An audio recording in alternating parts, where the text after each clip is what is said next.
বকুত এখন ব্যতিক্ৰমী বিয়া।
আজিৰ পৰা 50-60 বছৰ আগৰ পৰাই মানে এনেকুৱা মানে বতৰ বৰষুণ নাহিলে আমাৰ আটা পিতাসকলে ধৰি লওক এই ভেকুলী বিবাহ বুলি এনেকুৱা এটা বস্তু মানে আৰম্ভ কৰাৰ ফলত হয়তো প্ৰকৃতিয়ে মানে আকৌ এনেকৈ পানী দিছিলে ঠিক সেনেকুৱা ধৰণৰ ভাবি যেতিয়া বৰ্তমান সময়ত আমাৰ যিটো পৰিস্থিতি এতিয়া মানে গা ধোৱা খোৱা লোৱাৰ ক্ষেত্ৰত পানীৰ যিটো অভাৱ এইটোৰ ক্ষেত্ৰত লক্ষ্য ৰাখি ভগৱানৰ ওচৰত প্ৰাৰ্থনা জনাই যে আমি ভেকুলী বিয়াখন এইবাৰ পাতিবলৈ সিদ্ধান্ত লয় হঠাৎ আমাৰ মানে বিশেষভাৱে আমাৰ যিখিনি আই মাতৃসকল মোৰ জ্যেষ্ঠসকল আছে লগতে আমাৰ ডেকা মানে আই মাতৃসকলেও গোটেইখিনি লগ লাগি তথা ৰাইজ তেখেতসকলে আলোচনা কৰি হঠাৎ মানে ভেকুলী বিয়াখন আমি পাতিবলৈ আৰম্ভ কৰিলোঁ আৰু এই হ'ল যায় আমাৰ মূল উদ্দেশ্য।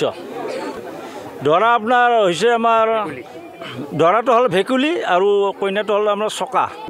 বকুৰ পৰা বিক্ৰম দাসৰ প্ৰতিবেদন এনিভাৰত 24।